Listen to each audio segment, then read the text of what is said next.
Welcome to the Hot Slice, brought to you by Pizza Today magazine. I am creative director Josh Count. Along with me today, executive editor of Pizza Today, Denise Greer.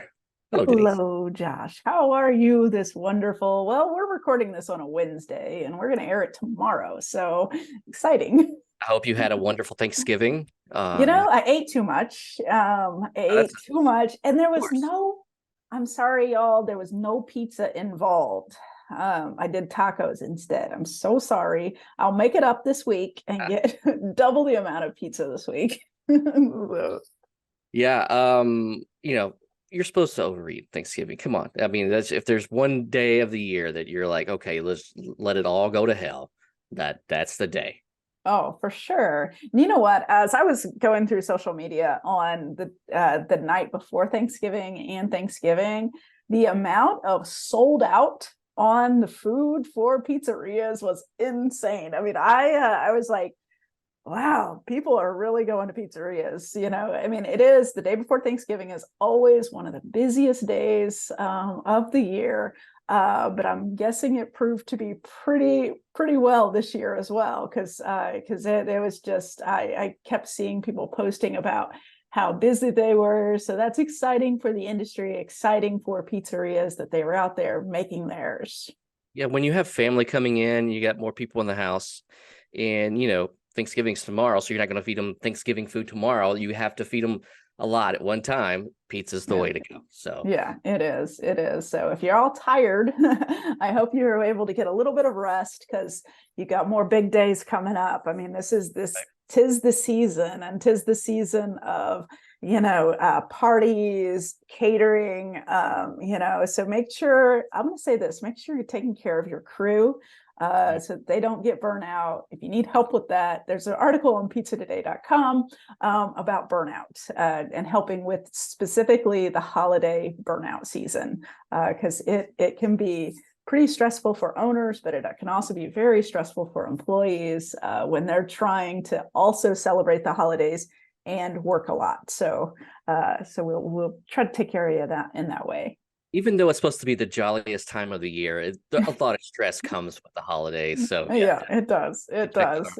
It does. And we still have some big days left. December's full of big days.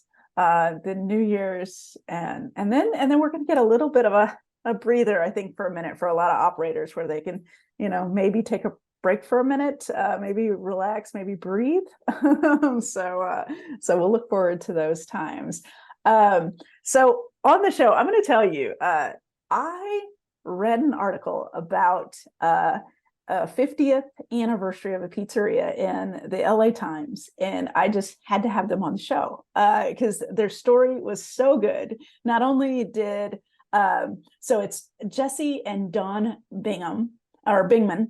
And so also we have Lynette Swanson on there too, and she's been there since the earlier days as well. So what I love about their story is so it's a 50th anniversary. They haven't been the owners that entire time, of course. Once you see them, you'll know. But Jesse started working at the restaurant and decided he wanted to take it over and buy it. So he bought it. But there's also a love story in there between him and Dawn that I think is really cute. And then they also decided to move the pizzeria from a beach community of Newport Beach to Huntington Beach, to inland area. And that's Perry's Pizza. I love their story. They just have a really good, unique story. yeah, they had, like I said, wonderful story. I mean, I'm while they were talking about it, I was kind of transporting myself back to 1985 and the Perry's Pizza or something like that, and seeing it all. It's fantastic story, and the story about having to move from your location that you've been at for years and years to an uproot and move to a different location with different customer clientele is it's a lot to take on, but it's really enjoyable to hear how far they've come with it. And a gap. So there was a big gap between when They closed their beach location to when they opened their inland location.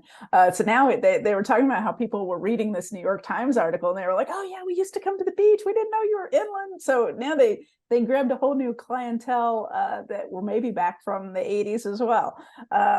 So really enjoyable story. You got to listen to it all. So make sure you hold on till the end because they have some great advice for new and prospective operators on just their own perspective on what you can do to really enhance your business. I love it. Yeah, when you've been in the business that long, soak up all that wisdom you can, because they've probably been through everything. They definitely have.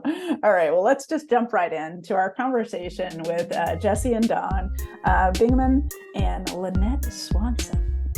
Performance Food Service is proud to deliver high-quality products, innovative technology, and custom operational solutions to restaurants of all sizes across the country. The flagship division of Performance Food Group, with deep roots in the restaurant industry, Performance Food Service has been the exclusive distributor of the Roma family of brands for more than 65 years. This signature relationship has allowed Performance Food Service to become a leader in the pizza and Italian segment of food service nationwide.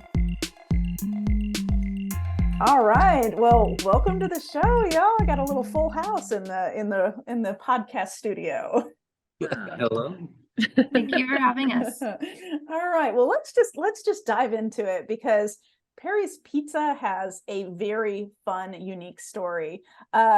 So Dawn and Jess, can you tell us a little more about what's happening right now with the pizzeria?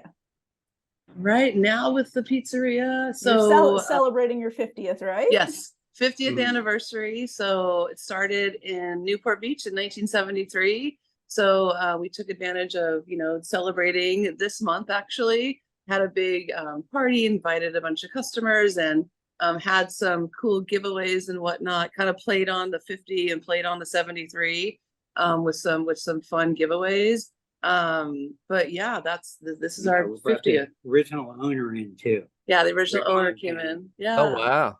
So tell me about that. Who's the original owner and when did you all take over the business? The original owner was Rick Montano. Well, even before Rick, there was actually a guy named Perry Denisi. Yeah. That's where the Perry's name came from. But then he sold it off to Rick, and then that's when we that happened in what, 96? We bought it in 96. Yeah. Well, so, a couple miles from here is the beach. Okay. And that's where we were, in Newport Beach, right on the beach. And the concept was kind of fast food there. It was tiny. And when we came over here, we're in a shopping center, a couple miles from where the original location is, or was. And it's a destination concept now. Like the neighborhood comes here and gathers. They all know each other, and we did pretty good. We lucked out on this. Yeah, it was Newport was different. Newport was very seasonal, like Jess said. It's right on the beach, so summer times were crazy packed in. You didn't have to do a lot. Customers just came to you, and it was a lot of like slices and stuff to go, and maybe pizzas they were taking out to the beach and stuff. And then it was kind of a small place, older, right, building, and the building sold, and landlord said you got to go, and we're like, what? This is our spot. This is all we know. And we were very, very fortunate to find this location. So like Jess said, it's only a couple miles away from the beach, but it's inland enough, if you will, that there's no, you have to pay for parking. It's not seasonal, so people eat even when it's raining and it's windy. Like down at the beach, they may not come because of those factors. So and like Jesse said, like we had a lot of customers who, when they were younger, they would surf down in front of Perry's in Newport. And now they're kind of grown up with families and they have kids and they live closer to here. So and those kids are working for us. Yeah, some of those kids are working for us. Yeah, for sure. So it's like come full circle. Oh, I love 1990. So 1996. It just seems like yesterday for some of us, but you've owned it over half the time it's been around. So that's amazing. Yeah. Mm-hmm. It's so funny you say that because we were actually doing that math and like, oh my God, we have owned it more than half. So yes, that's the same thing for sure. So Jesse's actually worked there since like the 80s. So before they bought it, he's he's been around for longer than half. Oh man, that's amazing. That's kind of the fun little love story too. Like I was in high That's what I school want to and know about, the love I would story. go down, I would go down the beach with my girlfriends, and I was like, "Who's that guy behind the counter?" So, anyways, long story short, he finally asked for my phone number, and then now here we are. I mean, real quick, you're just living my dream. Owning a pizzeria next to a beach. I'm just saying you lived it. Yeah, absolutely. You guys are welcome out anytime. We'll put you to work. Absolutely. Now, did you work in the pizzeria before you and Jess got together? Or I did not. No, I did not. Okay. I was a popcorn girl at Anaheim Stadium back in the day. So, yes, that was where the Angels played and the Rams played. So, no, he did the pizza thing, and then I met him there. Yeah. Now, Jess, what all did you do for the pizzeria before you ended up buying it? I managed it. Okay. I actually learned for a year. I managed it. I lived on the beach. I walked to work. It was fun. And Living the Rick dream. Montano, he taught me a lot about the business, and I appreciate that from him. Yeah. But like the product, I learned a lot about it. It came from Altoona, Pennsylvania, to a Perry's Pizza out there. That's where the recipe for the dough comes from. Okay. And it's a standard Sicilian crust dough. We also incorporated thin crust pizzas now. Mm-hmm. So we have it all. So that's our product. And it's been the same recipe 50 years. And it's made from scratch. We did some off menu items down in Newport. So I mentioned that summertime is very, very busy, right? Mm-hmm. And wintertime it was slower. Now, granted, it's Southern California, so we don't get weather. We think it's weather, but it's not to the rest of the weather. But it isn't as busy, right? People aren't coming down there. We're not going on vacation and stuff like that. So Jesse came up with some like winter items. So prime rib, on Wednesdays, prime rib sliders on Thursdays, and we did soup, a homemade chicken soup and meatball soup on Wednesdays. That was just over winter time to like kind of attract the locals that live down there. Hey, come in, we got prime rib, we got something to warm you up, right? So over here now, we still do that. We still do prime rib on Wednesdays. We still do prime rib sliders on Thursdays. Super popular. We do soup every day. So it's no more like just wintertime. And we do, both soups like every single day. So, but those are things that we kind of creatively tried to attract, those customers that were living on the peninsula during those slower times of year. And we do it all the time here now. So it's cool. Oh, when did you incorporate the thin crust in with your Sicilian? Say that again? What the thin crust? Yeah, when did you incorporate the thin crust style in with along with your Sicilian? When we moved here.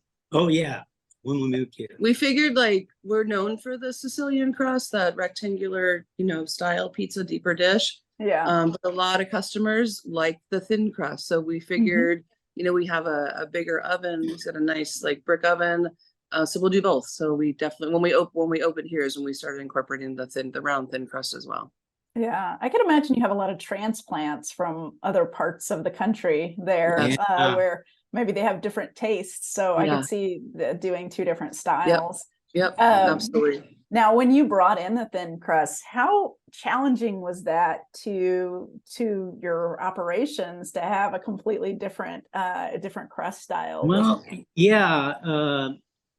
I don't think it was much of a challenge. The thing we did when we moved here, we got a Marsal brick oven, and that made things simple. 10 minutes, you got a nice crispy thin crust pizza. Perfect. When we were down in Newport, we were using little convection ovens because we were kind of short of space. But it worked. I learned to work on them too when they broke down. Yeah. And that's the cool thing about being here in Huntington is like Jesse was talking about the Sicilian crust and the recipes, but that's kind of where we started. But all the recipes are his own, and he really, once we got here, he really was able to expand the menu. You can kind of see it in the corner, but we, like Dawn mentioned, down on the peninsula, it was mostly just slices and beer. But now we have such a more expanded menu. We have our own gluten-free pizza that he created too. We have lots more sandwiches and pastas and soups, and he makes all the meat in-house. So he's done a really good job. We've gotten that down. We feel like Newport was kind of our training wheels. I don't know if that sounds right, but like, you know, we have a wait staff here now.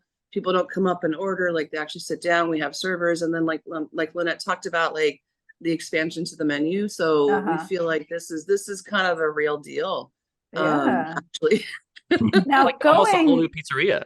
Yeah. Now going from, you know, a quick serve counter service to actual sit down casual dining, how much of an adjustment was that for you? And did it require you to have to hire more folks to do it? Down at the beach, we probably had 10 employees, including ourselves, working. Here we have 30. Yeah, we've got 31 we employees. Have 30 employees. Yeah. And there it was about 1,000 square feet. Here, I think we have like 3,900 square feet. Yeah. Oh, wow. Used to be a laundromat, believe it or not. But even it was a ground up build. You know, we had I got my dream kitchen, create some good food. Yeah, and here, I don't know if you guys have seen pictures online of the place, but we expanded last year. So kind of this wall over here was where it ended right there. Okay. And like Jesse said, this was a laundromat. So definitely some nuances and surprises underground when we had to build this out. Oh yeah. And then there was a record shop next door, and they moved out pre-COVID, and it was a perfect spot for us to just expand. So it's just connected, and now we've got, you know, longer bar, more seating.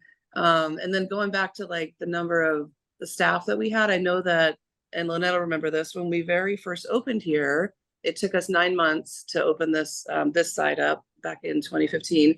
And we hired people, we had done training, and we thought we're ready to go. And then we just got bombarded with customers, which is not a bad thing.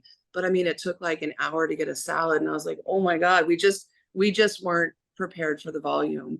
Obviously we've gotten better. We've tweaked some things. The staff has grown.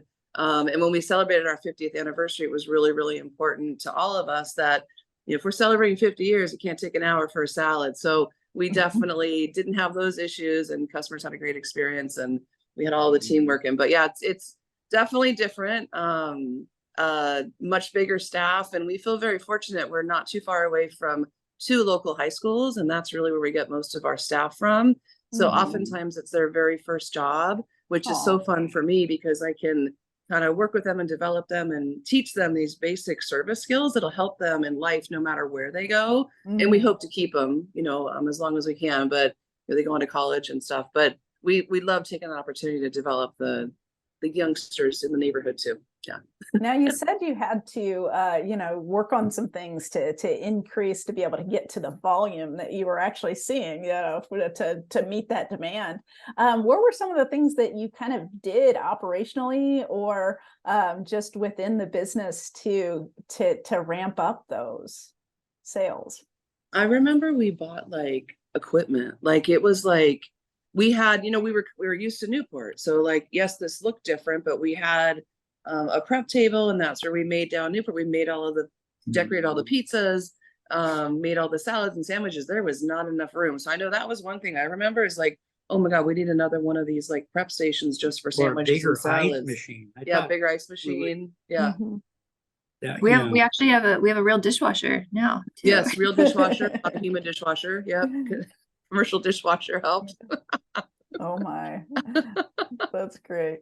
You know, I think about how long you guys have been in business and how long you've had the business. What's been like the best moments for you with the business? You know, what's been those things that you're just like, I can't believe we did this, and look how amazing it is. You know, what are those moments for you?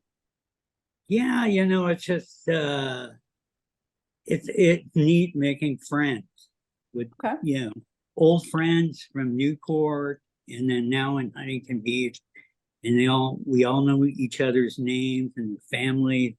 I always ask how how's so-and-so doing, you know? Oh, he's in college now. Those are the moments right there. I think a moment for me is, you know, we're in a great center. We have a Trader Joe's as an anchor, which is fantastic. Yeah. But I remember we were down here before we opened, and Trader's closes at 9. And I remember being like in the parking lot after 9, and there was nobody. And I was like, ugh. I had a moment of panic. Like, is this the right thing? Like, what happens when Trader Joe's closes? So I think the awesome thing to answer your question is, doesn't matter if Trader's is closed. Like, it's the coolest thing to be sitting in here and see cars drive up, the parking lot's packed, and they're walking to us, right? So they're not, maybe Trader's is closed, or they're just not going there. So that was pretty impactful that we could have that draw on our own. So you've become the anchor of the center, is what you're saying. Well, I don't know about that. Trader's is pretty much the anchor still, but I think we've helped the center. Like, we, you know, put in these garage doors that open up, right? So it looks kind of cool and unique. And what it did for us, it gave us more seating, right? So we could like push tables outside, and definitely came in handy during COVID because cars could just drive up and we had our big door open, and they could place their order. But yeah, I think that we've heard from the center that we have, you know, positively impacted the center, because the laundromat, I don't think, had the same type of draw of customers. So it's definitely been a positive from what we've heard from the rest of the tenants as well. Quite unique to have one of the garage door openers in a strip mall. So I bet that's I bet that works really well there. Yeah, absolutely. And it looks cool, and it looks cool even when it's down, you know, when it does get cold here for us. But and cold for you is 65. Pretty much, yeah. It was 23 here this morning. It was 23. Really want to hear anything? No, don't know what that's like. We'll stop talking about our seasons. No.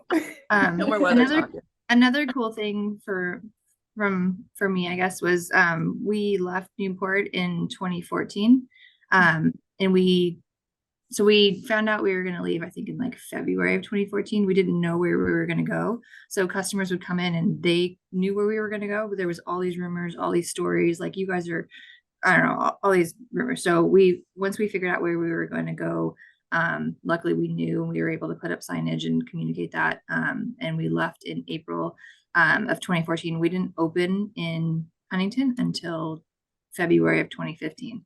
Oh, wow. So we had no business for that long. So trying to keep a strong presence on social media without any product was difficult. But the first day we opened, when it was a small disaster, there was a line of customers. So that was really, really a testament to like our fans and our customers and community and stuff. So that was awesome. And like Dawn mentioned, on the 50th anniversary, it was really important that we knew what we were doing. So we obviously by this time we feel like we do, but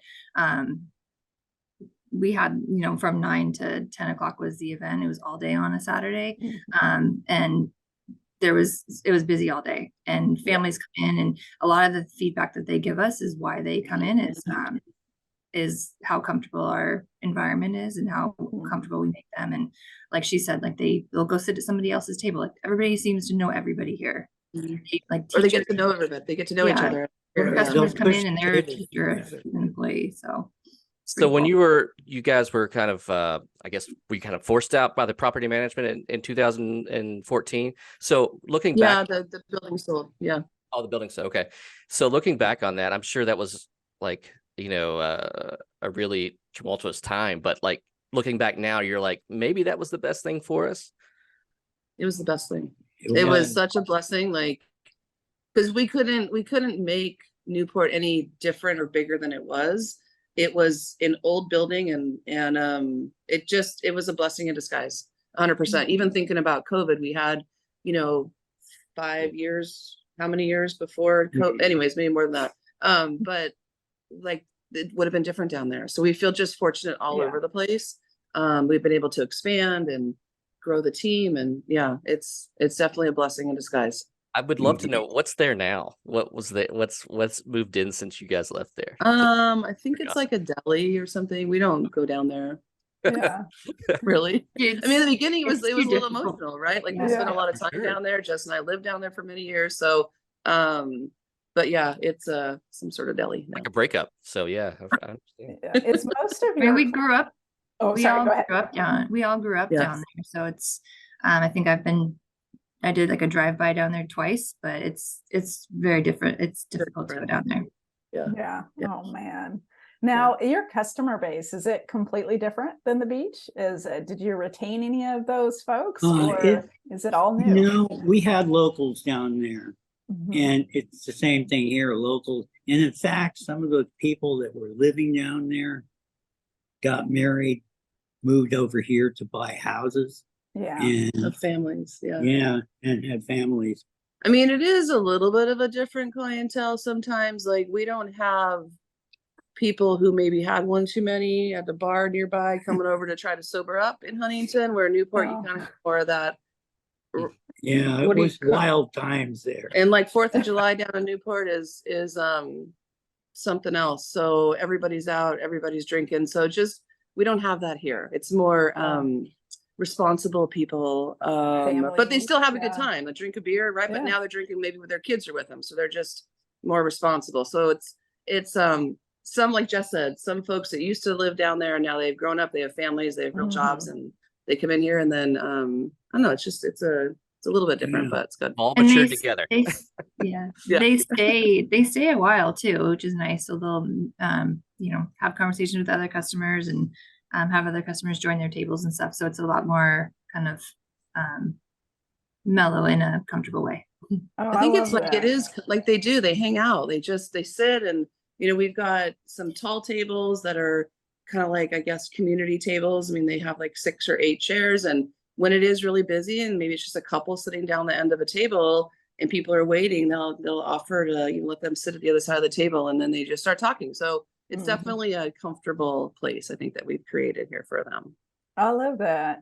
You know, something I noticed is you got quite a lot of press from your 50th anniversary. Have you seen a bump in sales from that? Like, what's transpired since the LA Times picked up your story?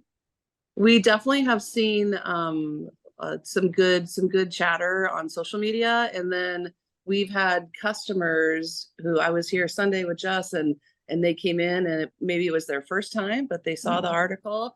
Maybe it was like, oh my God, I didn't know where you guys went. I used to bring my kids down to Newport, and now I know where you are. So we've had a lot of customers, been a lot of good, a lot of good has come from the articles, and we've definitely seen more customers come in, whether it's new, like I said, or reminiscing, or just like wanted to, say hello. So it's been a positive for sure. Yeah. Well, you've hit the legendary status on pizzerias. The average pizzeria.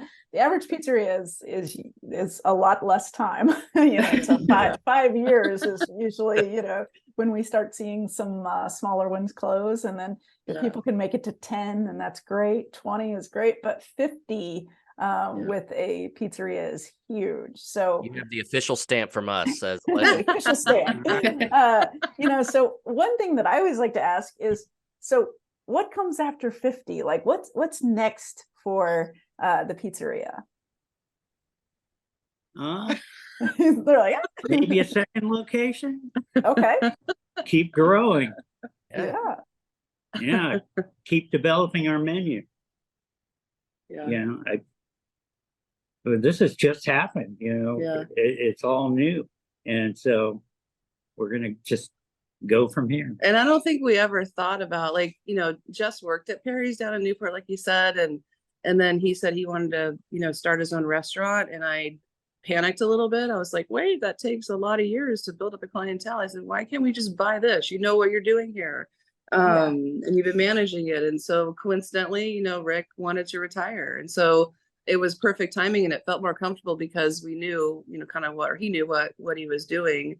But I don't think we ever thought this far ahead. So I don't know that we're thinking any, we're just enjoying this right now.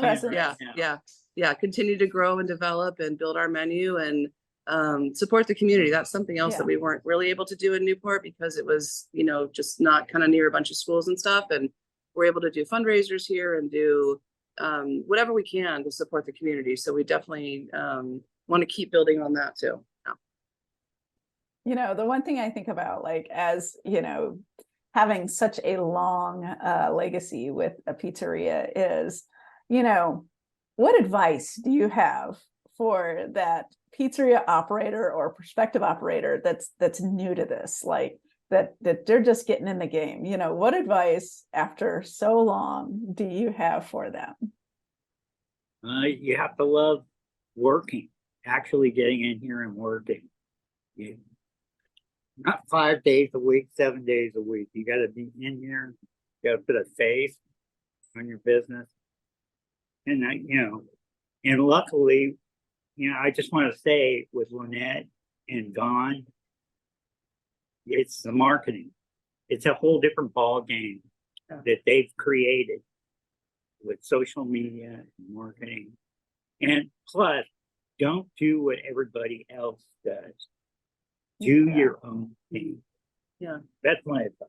And I would add, like, invest in your people. So they are, who the customer sees. So invest in them, hire them, treat them right, coach them, do observations, tell them what they're doing well, work with them on what they can improve on, and support them and give them opportunities. I get so many customers coming up to me, and Jess does as well, and some of our managers, unsolicited just compliments about our staff. And that's huge for me. So I think investing in the team and helping them and developing them, and they may not stick around forever, but you're going to leave a mark on them for where they go in the future. So that's important too, I think. Yeah. The other thing with the restaurant is you don't really ever know who's coming in. So when somebody does come in, you need to make their experience memorable and enjoyable so that they come back.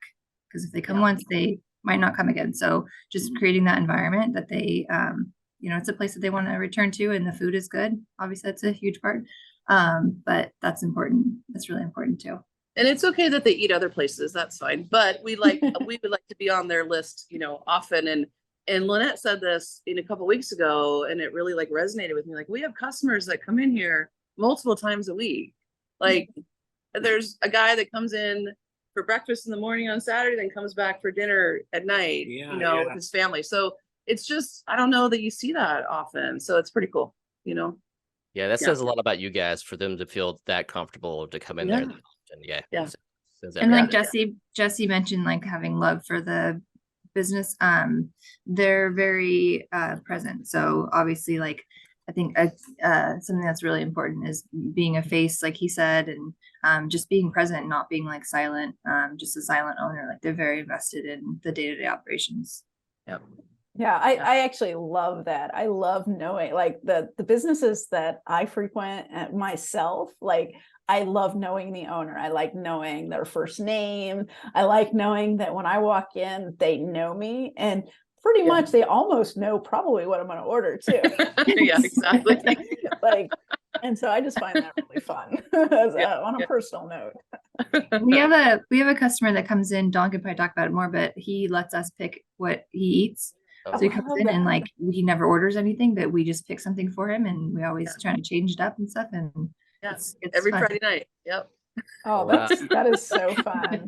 Well, I'll close out on this because you had mentioned your marketing. What's kind of the key to your marketing plan, and how are you able to just be consistent with it?